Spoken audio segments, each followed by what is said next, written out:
But Mark, let's close out our draft before we make our picks for Week 14. Don't forget, we are doing that still at the end of the podcast, even though this is our mock draft, first one of the season. Let's go 22 through 32, rounding out the first round. We'll start with you. Who do you got? Who are the Bills taking for the Chiefs? All right, so the Bills, instead of the Chiefs, are going to take Rashaan Evans, linebacker out of Alabama. I'm going to have for the Falcons, Christian Wilkins, defensive line, Clemson. I love this one. To the Saints at 24, Deron Payne, defensive tackle. Bringing the pain. It's the best name for a football player, especially a defensive tackle. The only thing that can maybe be better, linebacker, being named Payne. This is the one that I know you've been waiting for. 25 for the Titans. This is Arden Key, the defensive end out of LSU. Jaguars are going to take James Washington, the wide receiver out of OK State. The Rams, Tarvarius McFadden, cornerback, FSU. 28 for the Panthers, I got Tremaine Edmonds, linebacker out of Virginia Tech. This one's a good one. The Vikings, Lamar Jackson, quarterback out of Louisville. Because we need another Louisville quarterback. You're familiar with those. At 30 for the Patriots, I got Isaiah Oliver, the cornerback out of Colorado. Then Eagles, Jamarco Jones, tackle, Ohio State, the Ohio State.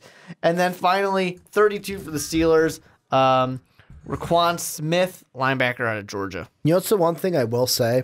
Although I know they're the Ohio State University, it bugs me when I see people put lowercase, like, instead of OSU, they put a lowercase t in front of it, so it's TOSU. Yeah, it just kind of bugs me. It's like, I get you're the Ohio State, but we can't be changing everything for you. But let's get into my 22 through 32. We'll start off. And then it looks like toasted. The Bills.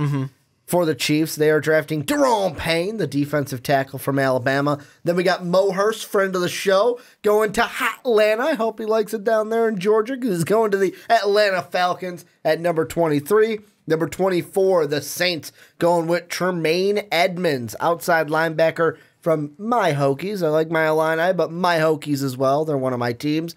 And then the Tennessee Titans at 25, taking Clelin Ferrell, defensive end from Clemson, a name I screwed up on our big board. I said Chillin in the big board. Chillin Ferrell. Number 26, the Jaguars taking James Washington, wide receiver, Oklahoma State. The Rams going cornerback from Colorado, Isaiah Oliver. Panthers go Martinez Rankin, offensive tackle, Mississippi State. Then the fun name, the one I'm probably going to screw up, Chukwumba Okafor, offensive tackle, Western Michigan University, to the Vikings. Then the Patriots take Travarius McFadden, cornerback, Florida State. Eagles go Raquan Smith, linebacker from Georgia. And the Steelers round out the first round with the quarterback from Louisville, Lamar Action Jackson. And that's actually the first one I want to talk about is, I know I said we weren't going to talk about mainly guys in general, but I think we have to at this point. Lamar Jackson. Why'd you have him go to the Vikings, and where do you think, what team, especially in this range, because both of us had him in it, would be the best fit for him if you don't believe the best fit is where he is right now? Well, the first thing I want to say is I want to give a bonus question. To me? Not to you, to the listeners, based off of something that you actually had said. What I want to ask is, for the people who are fans of college football and college sports in general, does it pain you that Ricky said my team to a school he didn't go to? I don't care. I guess some people would. Because some people do get mad. I just am curious when you said it, like what people would think and what they would say about that. Because I know some people will get kind of up in arms of, whoa, that's not your alma mater. You're not allowed to say that. Personally, I think it's stupid. But you know, people will go ahead and say that. Can I chime in one thing? Sure. The only reason why I say my team, I've liked this team since around the late 90s, early 2000s, since Michael Vick was there. So I think I put in enough work to say my team. Yeah, that's the only reason I say that. I'm okay with it. It doesn't I was bother a me. kid when I started liking this team. I used to be an Auburn fan too. And then I was like, I think that's a fun thing. I am glad I didn't go to one of these big schools that has, even though I always say, like, I don't know why I didn't because I love football so much. Yeah. But I'm glad I didn't because it allows me to just not care and just enjoy, enjoy the team. I can't watch football without having feelings about teams. I can watch college football without really caring about the outcome one way or the other. Anyways. But Lamar Jackson. The reason I have Lamar Jackson here is what they kind of lack in Minnesota is the dynamic aspect of this position. Now, part of me wants to say, when they had a great rusher in Adrian Peterson, things were great, but it looks like you've already replaced that. What I think would be phenomenal is because Lamar Jackson needs a little bit of help on his passing skills. We'll say that. Little inaccurate. Yeah. But, and I know that's a little bit of a change from like a Teddy Two Gloves, the man who wears two gloves because it makes him more accurate. Hell yeah. Bridge over troubled waters. Yeah. Even Case Keenum being a very accurate guy. Sam Bradford, very accurate. That's what they've gone for. So this is a little bit of a change in direction. But you can afford to be a little less accurate when your legs scare the defense. And that's what this is. Having this mobile quarterback, I think, changes Minnesota. And what we might see out of Minnesota in the playoffs is a team that has a really good defense, but their quarterback can't put them over the edge. Lamar Jackson is that guy who I believe can put a team like Minnesota, who's already good, over the edge because he can go and he can get it done himself. See, I am in... there's a little situation that I'm sitting at right here. And first off, the one thing that I'm looking at is the Bills. I could have had them go with... Now, the interesting thing, if you're watching this and you're like, hey, Ricky, I'm a Bills fan.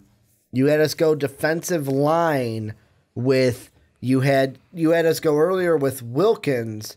Now you had us go with also Daron Payne. That's right. I had you go double defensive tackle, defensive line, so you can shore that up. They could be a team that's looking for quarterback. Like I mentioned to Brandon, because me and him talked about Lamar Jackson on the Primetime podcast this week, and he went on a Bills rant because of this. Oh, it's great. It's on the YouTube channel. Check it out. But from what I said, we've talked about this before. Nathan Peterman's not the guy. Nope. They hate Tyrod Taylor. It's for some reason. The Bills could take him. The Bills could draft Lamar Jackson, and I think that'd be horrible. I don't think he'd be able to do anything. I would like to see him go to a Minnesota, even though I don't think we take quarterback. A New England, a team that Brandon brought up. Or like me, the thing I look at is I'm like, okay, he's not the same size as Big Ben, but what does Big Ben do? He can throw the ball, and with Big Ben, like he showed the other night with the Ravens, is the kind of, like he has Antonio Brown there right now, which Lamar Jackson would have. And like Big Ben can just go, I'm going to throw it. I'm going to throw it in the vicinity. Yeah. And my guy's going to go up and get it. I also have a running back behind me, which Le'Veon Bell would help him out there.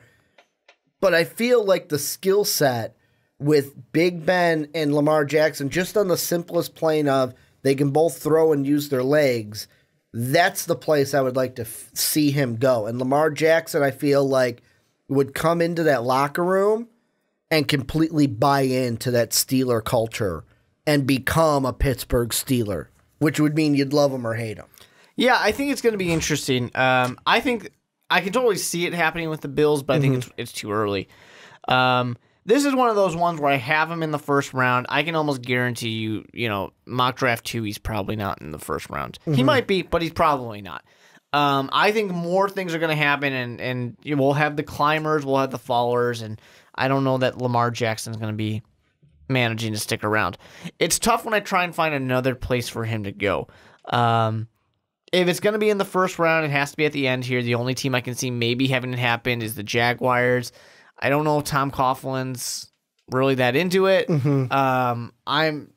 I just don't see him being the guy who's that into a mobile quarterback. Yeah, I think they're buying in on Blake Bortles with a leash. I don't think they're going to buy into Blake Bortles either. I do think they'll try and figure something out, but I don't think that Lamar Jackson's that kind of guy. Then you come back into the second round. And you got teams like the Browns and the Giants that already did it. The Colts don't need one because they got Andrew Luck. The 49ers, they got Jimmy Garoppolo. The Broncos are the interesting one because a thing that John Elway liked out of Paxton Lynch was the potential for his arm.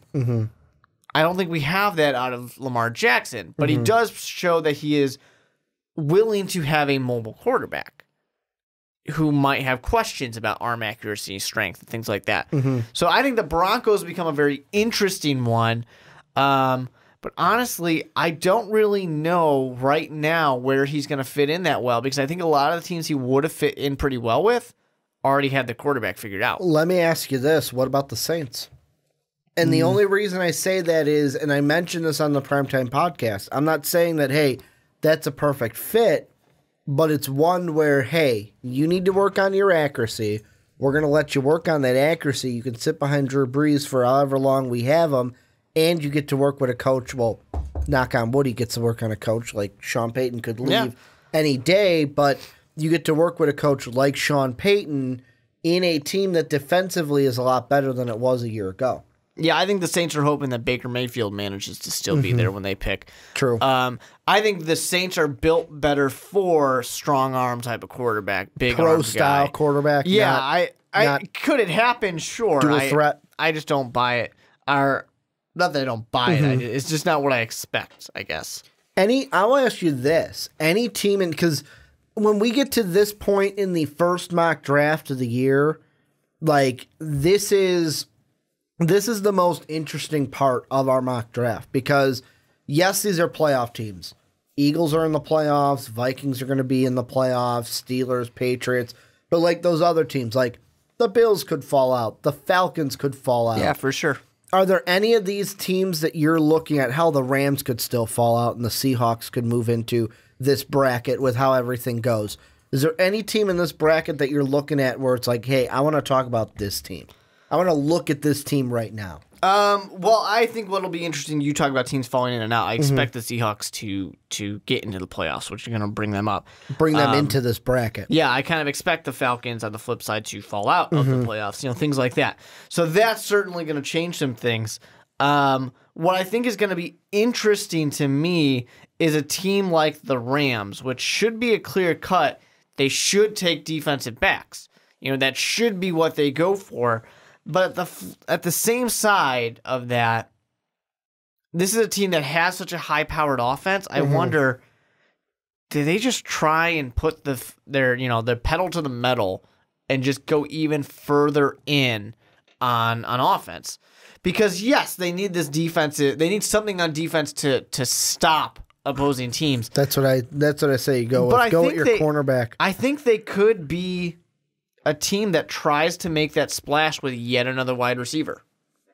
See, I don't think because right now it's not a need; it's a luxury. Well, but I think they could go for it. I think they could try and do it. I'm looking at what we have. Both of us have Washington going right before him.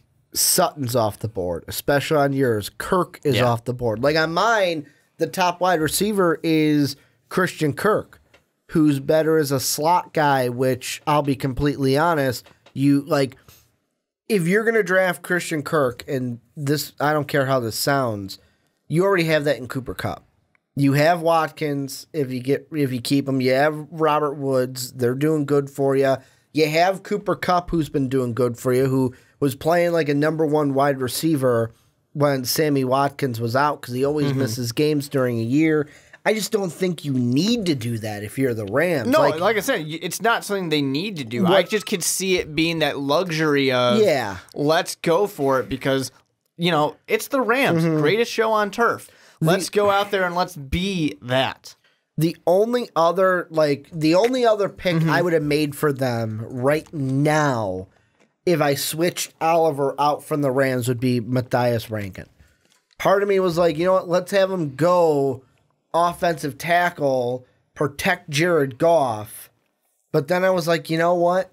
No, go with that top tier cornerback, get that guy so that you can shore up that defense because you're going to be the greatest show. Like, you're the Rams. You're supposed to be the greatest show on turf, but you don't want to be like I say this like people are going to say, oh, but Ricky, it's Titletown. They've been doing. You don't want to be like the Green Bay Packers where we're talking about your Swiss cheese secondary. Yeah. You want to have a decent defense all the way through because right now, and I know Green Bay fans are going to say, but Ricky, it's because our quarterback got injured. Wah, excuses. Who's leading the division right now? The team with a true defense, not the team with Aaron Rodgers. For sure, and like we said in the past, I mean, the thing that always blows my mind is the Packers back-to-back had two of the greatest quarterbacks of all time, Brett Favre and Aaron Rodgers. 2 Super Bowls. Only 2 Super Bowls. And Super Bowls are hard to win. I'm not trying to discredit that fact. Are we going to turn it? Are we going to turn into, I don't know if your dad's like this, but my dad is, we're going to turn into the dad excuse of defense wins championships. Well, they always say defense wins championships. And it's not necessarily wrong, but... Like the Geico commercial, a good team win wins. championships. But they do. A good team is going to win. That's what matters. I think it was, I don't forget who it was who said it, but someone said the defense wins championships. And the response on, it was probably ESPN, was, well, the team with the better... the better defense or the better offense or the better special teams, yeah, they should win. Yeah. If you're better, you should win, right? There's your John Madden moment of the day. And that's how you play football. Boom. Yeah, exactly. So I do think, though, that Saints are an interesting one here because we both have them going with the defense, which is something that we always talk about how they need. They've got a young defense right now. It's interesting because, like I said, they really are hoping and really wishing that Baker Mayfield's going to be there at the end of the first round, which is totally possible. Well, for me, like, it was interesting because they need a quarterback is one of their top needs. But to me, it goes linebacker, quarterback, and then cornerback. And the one thing I think of is you just went cornerback last year with Marshawn Lattimore. You went with Lattimore. You also went with, I want to say it was Rankin on the, Sheldon Rankin on the defensive line. So you shored up those 2 spots. If you're going to go defense, go with a linebacker position. However, like you said, if Baker Mayfield's here, take him. I mean, they could even get Josh Allen. At this point, I don't think Baker Mayfield falls out of the top 10. I think he'll be a top 10 pick. I think a lot is going to come with those interviews. It depends on how GMs feel about him. Everyone that's been talking about him are saying he's going to knock it out of the ballpark. So that's just going to help him even more. Might be a top 5 sure pick. Potentially. They could go with Josh Allen as well. Which screws the Saints. Do you see Josh Allen falling this far? Yeah, I think it could. Because both of us had him in the upper Yeah, I group. had him at 11? It's certainly possible, and that's one of the hard things, I think teams remember those years of quarterbacks like Blaine Gabbert, things like that, guys who shouldn't be taken as early as they were, but because people were so desperate, and that's why recent years we've seen teams try to avoid the Christian Ponder, Jake Locker year too. Yeah, that's always a big one. I remember And none of those guys are around. Story time with Papa Widmer really quick. I will always remember that because I literally saw it play out in front of my face that the Vikings were like, okay, we're going to take Jake Locker. We really, really, really, really like Jake Locker. And then what happened? Oh, shoot. Jake Locker got taken. Panic button. Christian Ponder. This guy's good too. I remember liking Jake Locker. Nothing happened out of that. He did not go anywhere. Tennessee, right? Tennessee drafted him? Yes, they did. And then he got injured, and now he's out of the league. Any final team you want to hit before the camera turned off? That's faux pas on me. Should have been checking the battery. I got the backup right behind us. There you go. I could have plugged in before this segment. Point at the battery again so everybody watching at home can see where it's at. If you're on YouTube, you're looking at our logo right now, but any final team you want to look at? The only thing, I'm not going to talk about a specific team. This is the hardest part because teams can win and lose at the top, sure, but this is the hardest part because it's the first one? Well, no, this is the hardest. Draft? Well, I mean, part of that too, but because we haven't gotten to the playoffs, we haven't gotten to the end, this is going to shift so much. Yeah. The Eagles just lost Carson Wentz. They're going to drop. They could be a one and done in the playoffs. Very very possible in that case. So a lot of things can change right here. So it's just gonna be the thing I say. If you're angry about who the Vikings picked, or the Patriots, or the Steelers, the Rams, the Jaguars, just hold on, because things are gonna change when your team moves up or down. Well, and this is where I want you guys to come in. Let us know. I'm still pointing at the camera. Like, I'm gonna say this. Johnny did this too. Because on Sunday when we recorded the Rick and Jay podcast, I forgot the memory card at home. And we did it straight audio. So if you're watching Rick and Johnny's this week, no video. But Johnny still, when I said, what's up, everyone, he waved at the camera. Good. And he looked at it. He's like, I'm trained to do it at this point. Just staying in practice. But let us know what you guys think down below as I do it again in the comment section. What do you think about our picks through 22 through 32?